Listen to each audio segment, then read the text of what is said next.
In the heart of 12th century England, where thrones were forged through iron and oaths, two men rose from different worlds to share one destiny. One was born to rule, Henry Plantagenet, a king of restless energy and ruthless ambition. The other, Thomas Becket, was born to serve, the son of a modest London merchant, quick of mind and proud of spirit. History would bind them together, not as allies of convenience, but as brothers in power, until faith would turn them into enemies.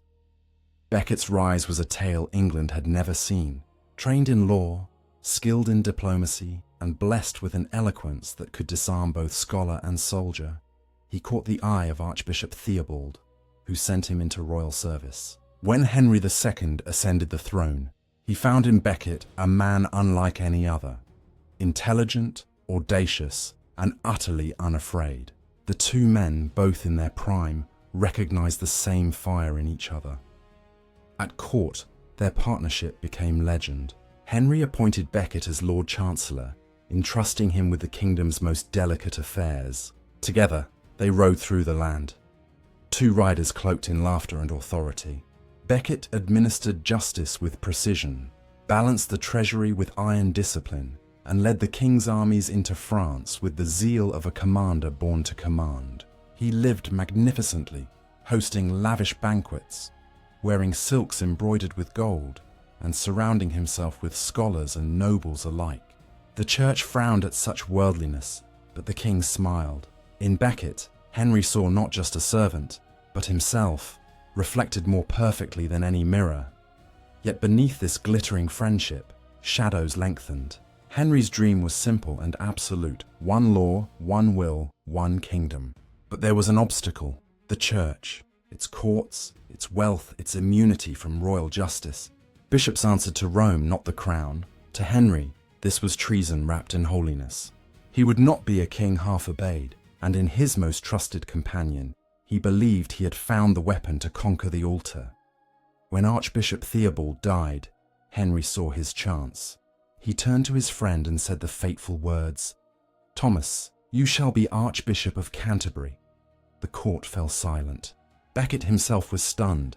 He hesitated, warning his sovereign with quiet gravity, "My liege, if I become Archbishop, our friendship will be tested, and you may not like what follows." Henry laughed, dismissing prophecy as pride. "Nonsense. You and I are one. Together we'll bring order to both crown and cross." But when the mitre touched Becket's head, something within him transformed. The proud chancellor began to fade, and a new man took his place, solemn, austere, and bound to God. He dismissed his servants, gave away his riches, and began to walk barefoot through the cloisters in penance. The silks were gone, the coarse wool of humility took their place. The man who once served a king now served a higher throne. To Henry, this was madness, or worse, betrayal. His friend, his ally, his instrument of reform had become the defender of the church he wished to tame. England's greatest friendship was turning into its most dangerous feud. And far beyond the palace walls, as bells tolled over Canterbury, England began to whisper, what happens when a king meets a man who fears God more than he fears the crown? The transformation of Thomas Becket was more than a change of robes. It was a conversion of the soul. The man who had once delighted in the laughter of kings now knelt in the silence of cloisters. The feasts were gone, the gold banished, the comforts surrendered. His nights were spent in prayer and penance, his mornings in the service of the poor. To those who had known him as the king's brilliant companion, it was bewildering. To Henry, it was infuriating. The new Archbishop of Canterbury no longer spoke as a statesman, but as a shepherd, and his flock was not the king's, but God's. Henry demanded that clergy accused of crimes should be tried in royal courts, not in the churches. Becket refused. "The servant of God," he said, "must be judged by God alone." The king's eyes blazed with fury. "Will no priest obey his sovereign?" Becket's reply cut like a blade. "No priest who serves two masters can serve the truth." This was the heart of their conflict. Not hatred, but conviction. Henry saw law as order. Becket saw law as conscience. To the king, The church's independence was defiance. To the Archbishop, the crown's intrusion was sacrilege. Two visions of authority collided, one temporal, one eternal. The tension burst into open confrontation at the Council of Clarendon in 1164. Henry summoned his nobles and bishops, presenting a set of laws, the Constitutions of Clarendon, designed to bind the church under royal authority. Every eye turned to Becket. If he agreed, the church would bow to the king. If he refused, rebellion would begin. The hall was silent. Becket stood, his face pale but resolute. "I cannot sign what violates the law of God," he said. Murmurs spread like wind through the chamber. Henry's fury erupted. "By God's eyes!" he roared, slamming his fist upon the table.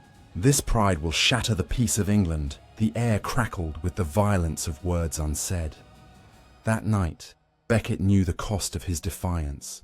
He had defied his sovereign before the realm. He prayed long into the hours before dawn, his voice barely above a whisper.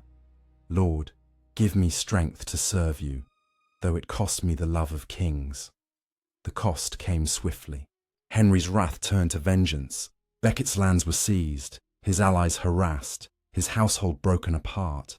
Even his relatives were driven into exile. The king demanded that he submit, but the archbishop would not bend.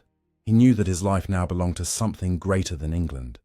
And so, under cover of night, Becket fled across the Channel. The man who had once ruled beside the throne now walked as a fugitive, his robes torn by wind and sea. France received him as a holy exile. From there, he watched his homeland tremble under the shadow of conflict, a nation divided between crown and cross.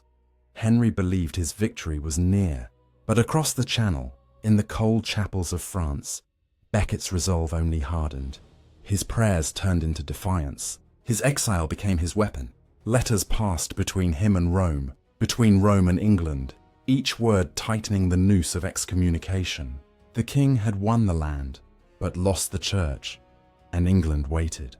For one day, Thomas Becket would return, not as a courtier, not as a friend, but as a storm. Winter winds howled across the English Channel as Thomas Becket stood upon the deck of a small ship, his cloak whipping in the salt air. Behind him lay the white cliffs of England, the land he had served, defied, and now must abandon. Ahead, the uncertain refuge of France awaited. He crossed not merely an ocean, but a threshold, from statesman to exile, from friend of the king to servant of the cross. France received him with reverence. Louis VII, the French king, welcomed him as both a guest and a symbol, a man persecuted for God's cause. Yet Becket's days in exile were not those of triumph, but of trial. The glitter of courts no longer followed him. He walked through monasteries and lonely chapels, sustained only by prayer and the fragile mercy of strangers. He was hounded by spies, threatened by assassins, betrayed by letters forged in the king's name. Still, his resolve deepened like iron in fire. From his refuge at Pontigny and later Sens, Becket wrote letters that thundered across Christendom. He condemned the encroachments of the crown, excommunicated royal officials, and appealed to the Pope to defend the Church's freedom. "The Church of God," he wrote, "cannot serve two masters. Let the world take my body, but my soul belongs to heaven." These words reached England like sparks in dry straw. The king's rage boiled anew. Henry struck back by persecuting those who showed the archbishop sympathy, confiscating their lands, expelling their families, and silencing their priests. England itself became a hostage of vengeance. Years passed. Exile turned from a sentence into a sanctification. The once proud chancellor, who had feasted beside kings, now lived as a monk, his feet bare, his nights sleepless. He confessed his pride, scourged himself in penance, and fasted for the salvation of his persecutors. The transformation that had begun in Canterbury was now complete. Becket had shed everything: power, wealth, friendship, and homeland, yet gained the one thing he could not lose: the unshakable conviction that obedience to conscience was greater than obedience to any crown. But Henry was not content with distance, he wanted submission. He sent envoys to France, demanding that Becket return and swear loyalty anew. For years, negotiations rose and fell like tides, each side unyielding.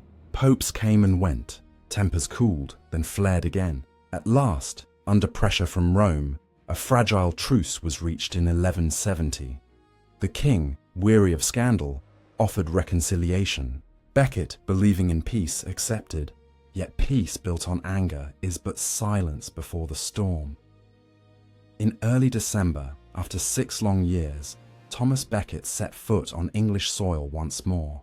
The people of Canterbury filled the streets, weeping with joy, chanting his name like a saint returned from the dead. Bells rang from every tower. The exiled shepherd had come home, but Becket's return did not heal the wound, it reopened it. He excommunicated bishops who had sided with the king, declaring their actions unholy. To Henry, this was treachery reborn. Word reached him as he feasted in Normandy. The king's face darkened, his hand struck the table, and through clenched teeth, he uttered the words that history would never forget. "Will no one rid me of this troublesome priest?" In that instant, fate took its course. The fire that would consume England began not with a command, but with a cry. It was December 1170. In the great hall of his castle at Bures, King Henry II paced like a caged lion. The air was thick with wine and fury. Courtiers stood frozen as the king's anger echoed through the vaulted chamber. Rage not against a foreign enemy, but against the one man he could not control. News from England had arrived. Thomas Becket, newly returned from exile, had struck again. He had excommunicated the bishops who had crowned the king's son in defiance of Canterbury's authority. To Henry, it was open rebellion cloaked in holy robes. The Archbishop, once his friend, now challenged his throne in the name of God. Witnesses later remembered the king's voice, trembling between madness and grief. "Will no one rid me of this troublesome priest?" The words were not meant as an order. Yet in the silence that followed, 4 knights understood them as one. Reginald Fitzurse, William de Tracy, Hugh de Morville, and Richard le Breton, men of noble birth, hardened in the king's service, exchanged a glance that sealed their fate. They left the hall without another word. Their horses were readied before dawn, their swords wrapped in cloaks to conceal their intent. Across frozen fields and grey seas they rode, carrying the fury of their sovereign like a curse bound to their souls. In Canterbury, Becket had no illusions. He had long known that his stand might end in death, yet he refused all guards, refused to flee. When warned that armed men were crossing the sea, he only said, "The servant of God fears nothing but sin." The words were calm, but the air around him grew heavy with foreboding. Winter cloaked the cathedral city in fog. The bells tolled with a hollow sound. The knights landed in England on the 28th of December. They rode swiftly to Canterbury, stopping first at the Archbishop's residence. They entered unannounced, their armour hidden beneath cloaks, their voices courteous but cold. "We come on behalf of the king," Fitzurse declared. "You have defied your sovereign and must answer for your treachery." Becket stood before them, tall and unyielding, his robes white against the dim stone walls. "I serve God first," he said quietly, "and no earthly lord may command that service." The tension was suffocating. The knights tried to persuade him to submit, to travel with them to Winchester to make peace. But Becket would not bend. At last Fitzurse struck the table with his gauntleted fist. "You will find us stronger than those threats you hurl from the altar," he shouted. They stormed out, gathering weapons and reinforcements. Night fell over Canterbury. Candles flickered in the cathedral as monks whispered prayers for their archbishop. Outside, steel clattered against stone. The knights had returned, armed and furious.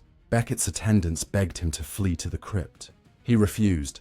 "The church shall not be turned into a fortress. Let them find me here, at the altar of God." As he stood before the cross, the heavy doors burst open. The echo of boots and drawn swords filled the sacred space. The final act had begun. Evening descended upon Canterbury like a shroud. Within the vast cathedral, the last candles burned low, their light trembling against the carved stone pillars. The chill of winter pressed through the high windows as monks moved silently through the nave, chanting the last prayers of the day. Outside, hooves thundered upon frozen ground. The 4 knights had come. Reginald Fitzurse led them through the cloisters, their armour now bare and gleaming in the torchlight. They carried neither warrant nor hesitation. Behind them trailed a few retainers, faces grim, as though they too felt the weight of what was to come. The air seemed to hold its breath. Inside, Thomas Becket stood before the altar, robed in white, a tall crucifix rising behind him. His face was calm, his eyes fixed on the sanctuary lamp that flickered in the half-darkness. When the first shouts echoed through the nave, he turned, not in fear, but in quiet readiness. "I am no traitor to the king," he murmured, "but I am the servant of God." The knights burst through the doors, swords drawn, their boots clanging on the marble floor. Fitzurse's voice rang through the cathedral. "Where is Thomas Becket, traitor to the king?" The answer came steady, without tremor. "Here I am. No traitor but a priest of God. What is it you seek?" The monks cried out, trying to shield him, but Becket raised his hand for silence. "Stand aside," he said softly. "I forbid you in the name of obedience." They fell back, weeping. The knights demanded submission. "You must answer to the king for your disobedience." "I am ready to die," Becket replied, "but God's church will remain free." The tension shattered. Fitzurse struck the first blow, the flat of his sword glancing off Becket's shoulder. "Flee, coward!" one shouted, but he did not move. He stood rooted before the altar, eyes lifted toward the crucifix, lips moving in final prayer. "I commend my soul to God, to Saint Mary, and to the saints who guard this church." The second blow cut deeper, blood splattering the cold stone. A third followed, striking his head. The Archbishop fell to his knees, his hands clasped. "For the name of Jesus and the protection of the church, I am ready to die." The fourth blow came down like judgment. His skull split beneath the steel. His body collapsed before the altar steps, the sanctity of the cathedral broken by violence. The knights stood frozen, their swords dripping crimson in the candlelight. The silence that followed was unbearable. One of them kicked the fallen body. "There," he said hoarsely, "let him lie. He will trouble no more kings." Then they turned and fled, their footsteps echoing into the darkness. The monks crept forward, trembling.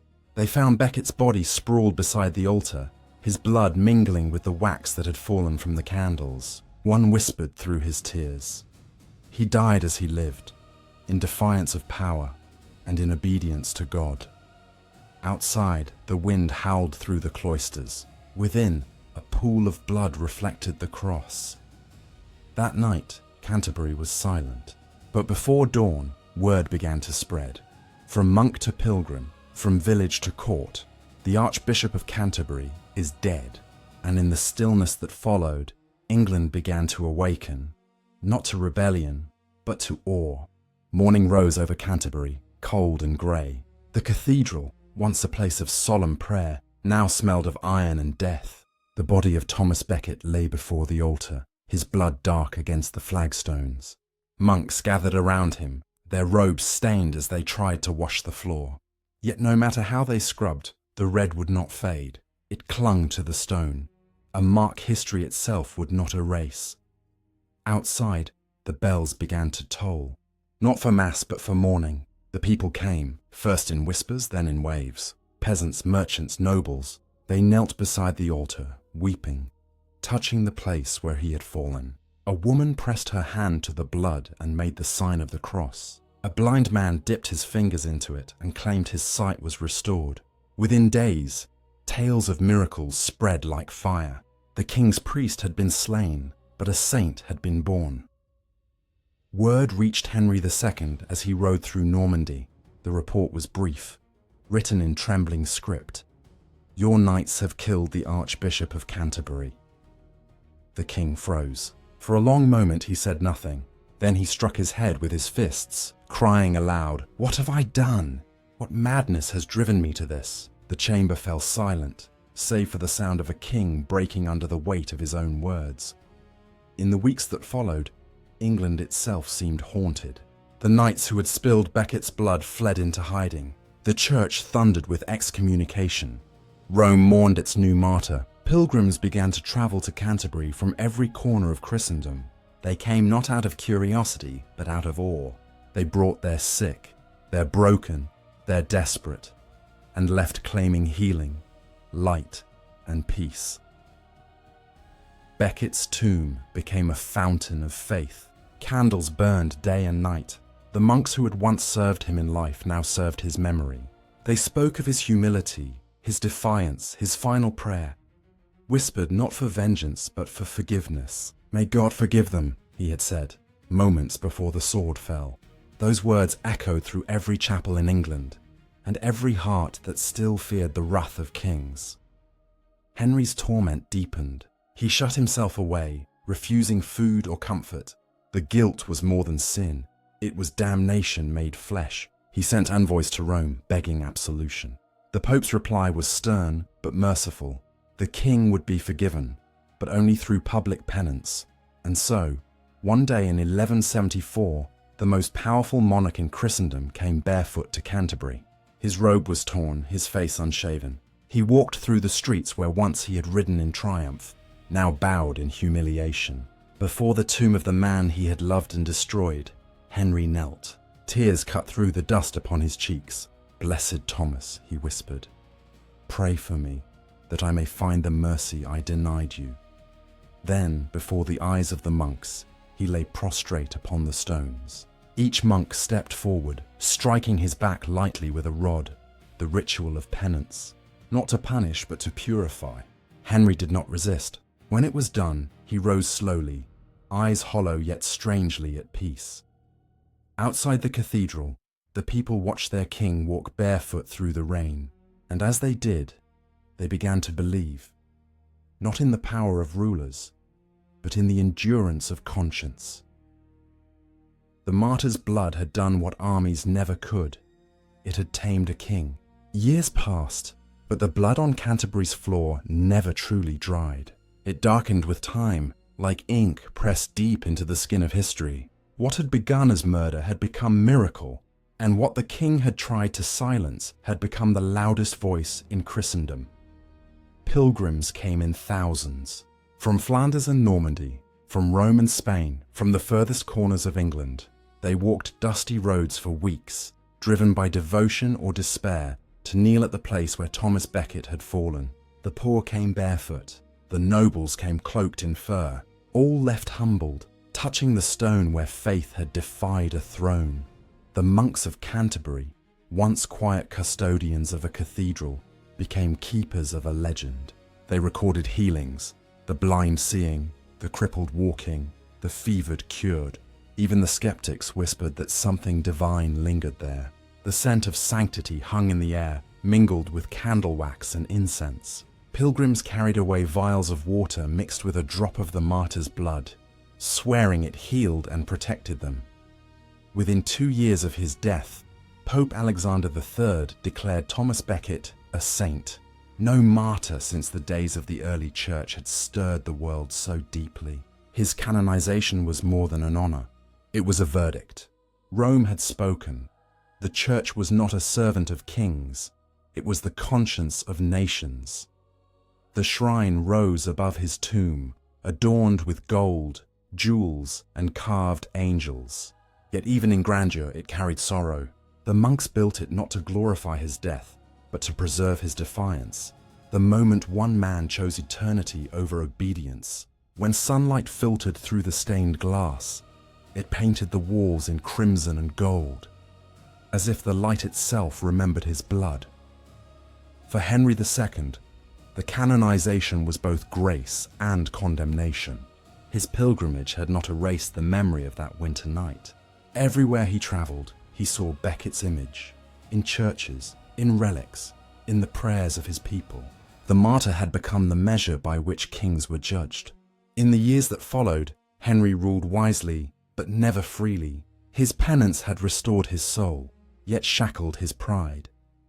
England itself began to change. The cult of Becket grew into a national devotion. His name was invoked in battles, his relics carried into storms, his story told in every parish. To defy tyranny became a form of faith. To honour conscience became a mark of loyalty to God. But beneath the splendour of the shrine lay something simpler, a silence that humbled all who entered. Beneath the marble and gold, Becket's bones rested in peace, while kings and pilgrims alike knelt before them in tears. In that silence, power itself seemed small. From the moment the sword struck him down, Becket had ceased to belong to any king. He belonged instead to the ages, to every soul that ever stood before authority and whispered, "I cannot." By the 13th century, the road to Canterbury had become more than a path. It was a pulse. From every corner of England, from the misty fens of the north to the harbour towns of the south, the faithful journeyed toward a single destination, the tomb of St. Thomas Becket. His name was spoken like a prayer, his shrine glittering like a star that guided them through mud and rain, over fields and forests, toward redemption. The journey itself became a ritual of devotion. Farmers left their ploughs, merchants locked their shops, nobles laid aside their swords. They carried staffs carved with crosses, wore badges bearing Becket's likeness, and sang hymns that echoed down the valleys. At dawn, processions set out, the sound of bells mingling with birdsong. By night, they gathered in inns and barns, telling stories of miracles, of the sick healed by touching the saint's relic, of ships saved from storms after invoking his name. For the weary and the desperate, the Pilgrim's Road was a promise that pain had meaning, that justice still existed somewhere between heaven and earth. To walk toward Canterbury was to walk toward absolution. Even sinners and thieves joined the throngs, hoping that a step in Becket's name might wipe away what the law could not forgive. Within the city, the cathedral rose like a fortress of faith. Pilgrims approached on their knees, crawling the last few steps across the cold stones, tears streaking their faces. The shrine itself blazed with colour. Gold panels, silver columns, and a canopy of gems reflecting candlelight in crimson and blue. When the great doors opened, the sound of weeping filled the air like a hymn. Some came to give thanks, others came simply to touch the place where courage had bled into eternity. The monks of Canterbury chronicled every miracle. They wrote of sailors rescued from shipwrecks, mothers whose children awoke from death, soldiers who saw visions of Becket's hand raised in blessing.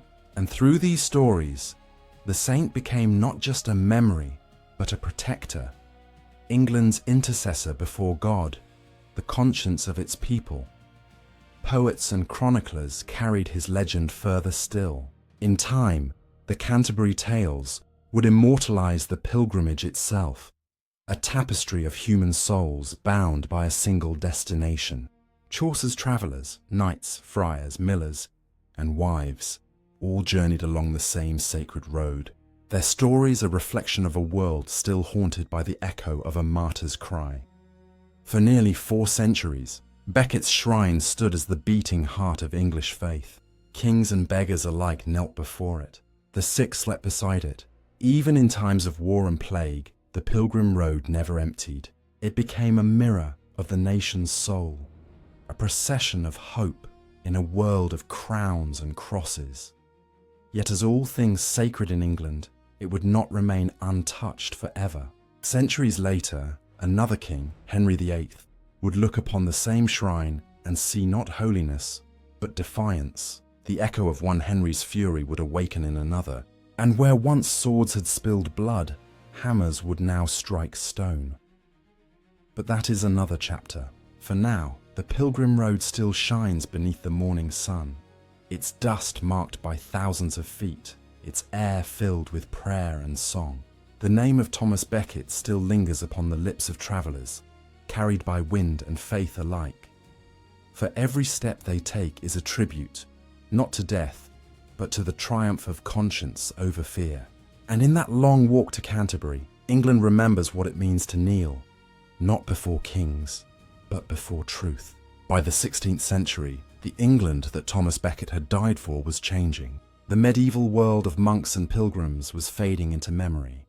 New ideas, humanism, reform, the language of kingship and nation swept through Europe like a gathering storm. And at the center of that storm stood another Henry, Henry VIII, heir to a realm united by Becket's faith, yet soon to break it apart.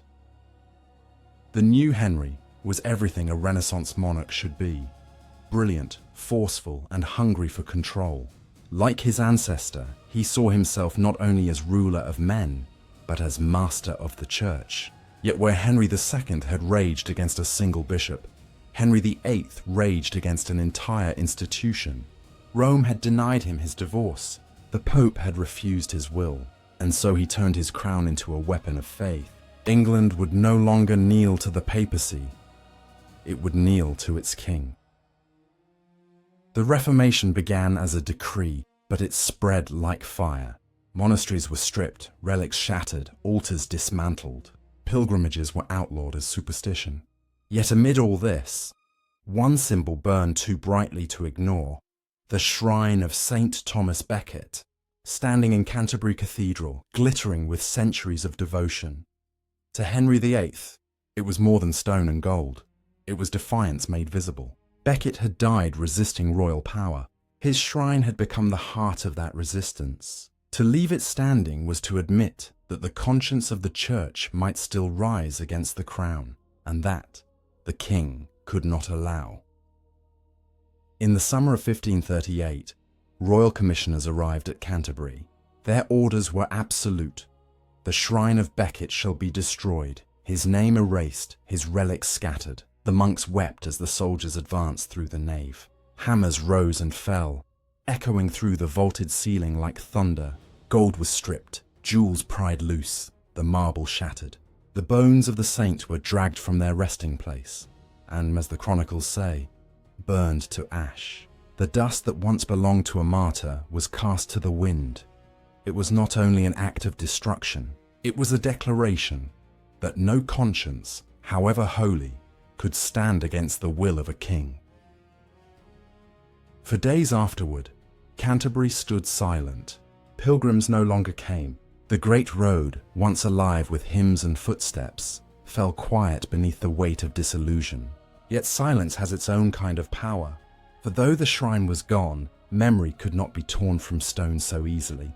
The story of Becket survived. In whispers, in forbidden prayers, in the hearts of those who still believed that truth could not be commanded. Henry VIII had erased the relic, but not the reverence. Even his courtiers in private feared what they had done.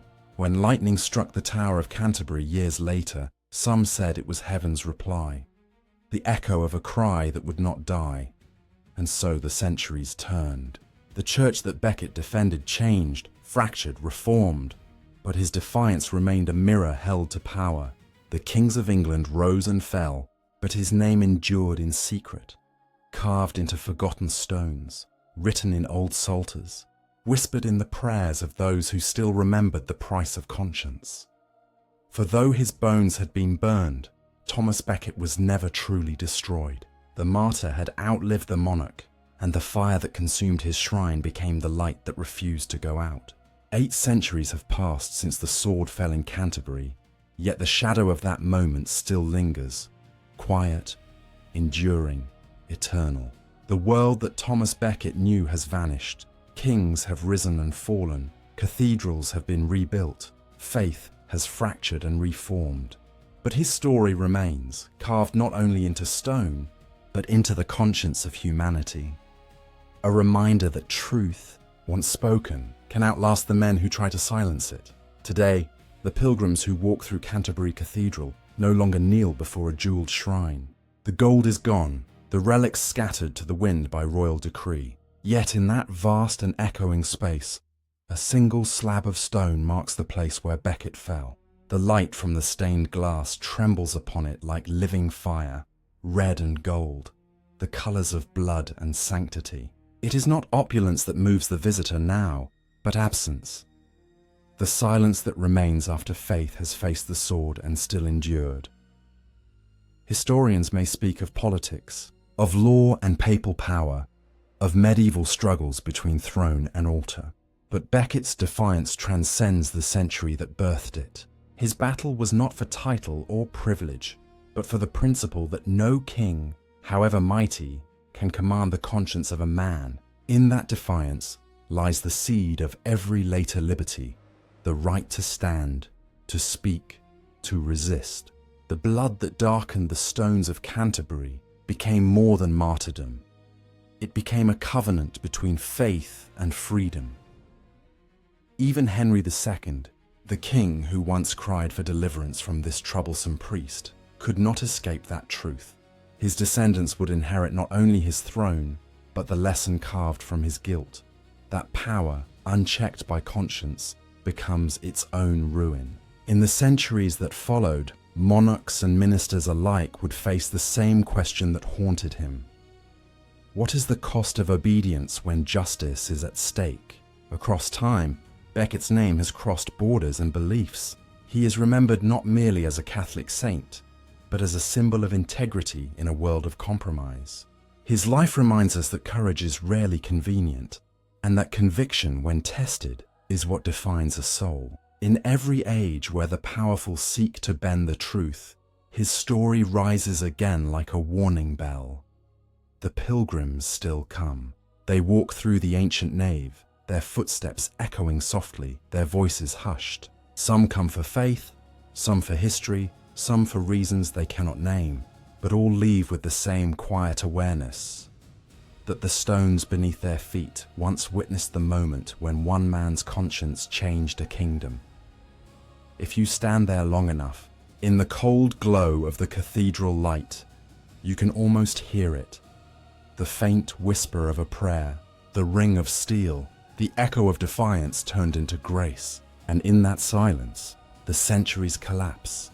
King and priest, crown and cross, bound forever in the struggle between power and principle. Thomas Becket's life ended beneath a sword, but his voice endures in every heart that has ever refused to betray its truth. For the truest victories of history are not won by kings. They are written by those who choose conscience over comfort and faith over fear. And so his story closes, not in triumph or tragedy, but in truth, the kind of truth that asks, even now, when your moment comes, when the world demands your silence, will you too dare to stand?